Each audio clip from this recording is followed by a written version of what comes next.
Alright, Putin moves south, struggle for the Eurasian heartland.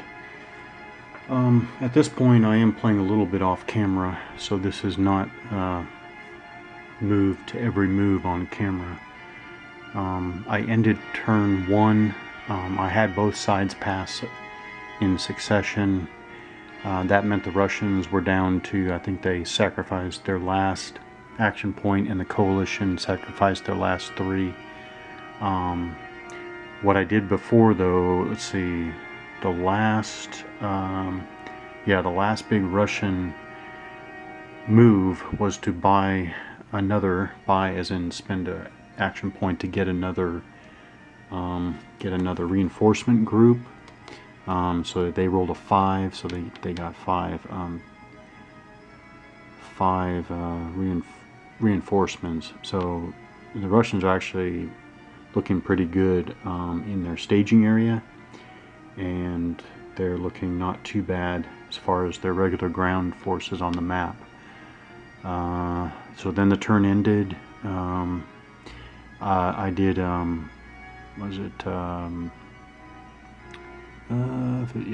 I did action point determination. The Russians rolled 2 5s for a total of 10, and to that they add the number of major bases under their control. They still have 5, so they have a total of 15 action points, and that's recorded on their action point track. Then the coalition rolled a 9. They control 3 major bases, so that's a total of 12, and then they've already spent 1 for this reinforcement group right here. They rolled a 6 for the reinforcement action, so they took a FOB, a NATO missile unit, 2 NATO fighters, the 1 NATO naval unit, and 1 NATO Combined Arms Corps non-hyperwar capable. So I'm going to look at deploying these reinforcements. But first, the 8 of spades from Russian equipment identification cards. This is another self-propelled gun. Nomenclature is the 2S35. Again, a 1.5 2mm large gun there. This thing is huge. I mean, that's a beast. 80 kilometer range. At this point, with all of these self-propelled guns, I'm just wondering how many operational 2S35s Russia actually has in their forces today. I wonder, is it a low number, moderate, medium number, high number? I don't know, but there's the crew right there. There's the driver's head there, and here's a gun commander here, or some other crewman there. That thing is just huge. So that's the 2S35. So again, we're continuing on. I'm more or less now playing strategy-wise. I'm going to review a few things, look at a few new things. This is definitely interesting enough to continue playing. Just really interesting. Now, I do see some things lost in playing solitaire. So I'm now starting to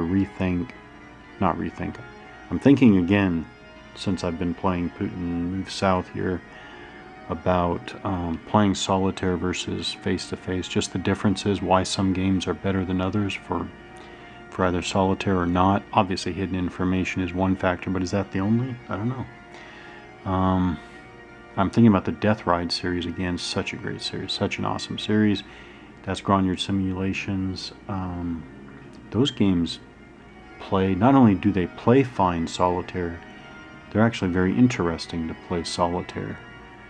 Face-to-face is incredible. It's just an incredible experience, but it's actually quite a nice experience to play those solitaire. And then I come to a game like this and I think I'm missing quite a bit, but oh well.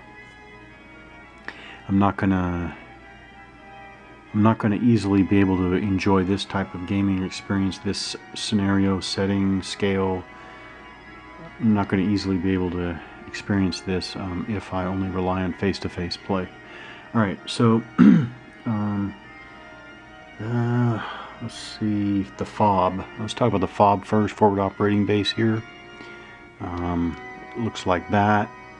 It's got a little hex and kind of a generic Air Force symbol there.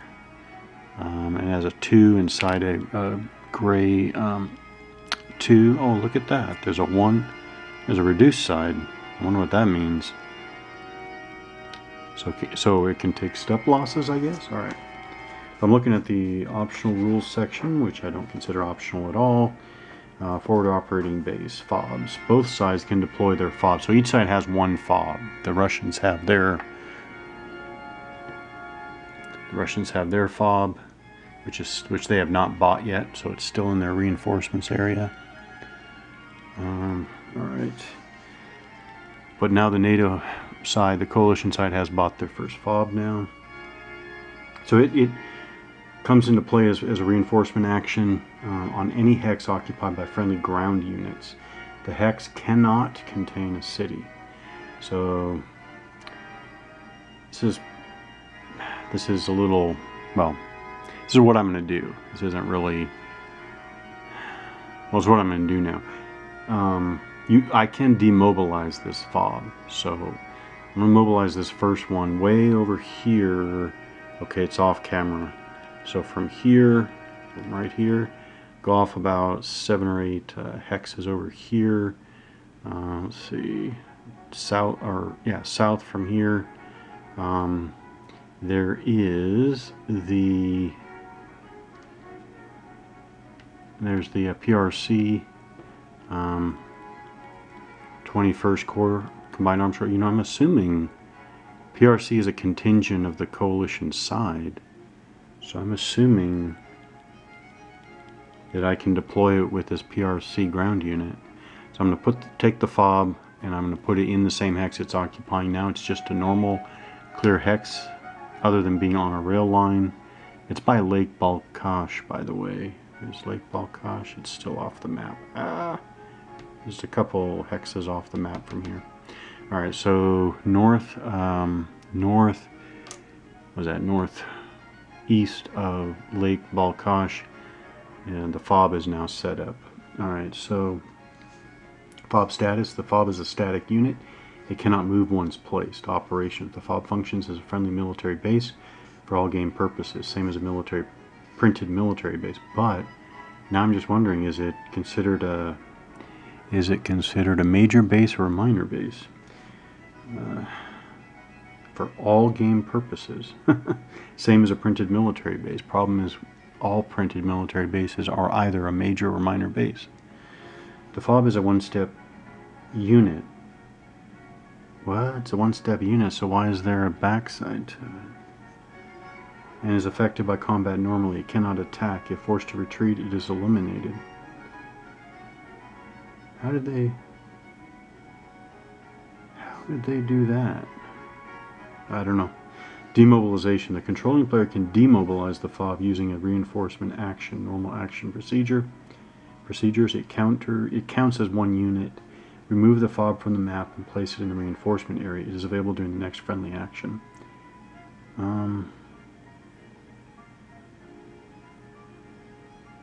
That's weird. So why is there a reduced baton?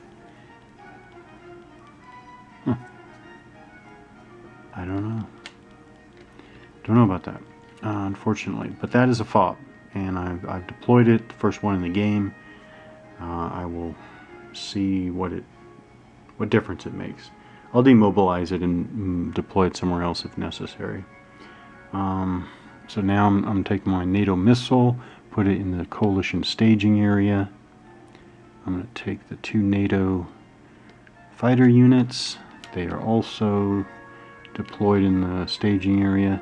Oh, I believe that the NATO naval unit is also treated like a missile unit, which means it's treated like an air unit, which means it's also in the staging area.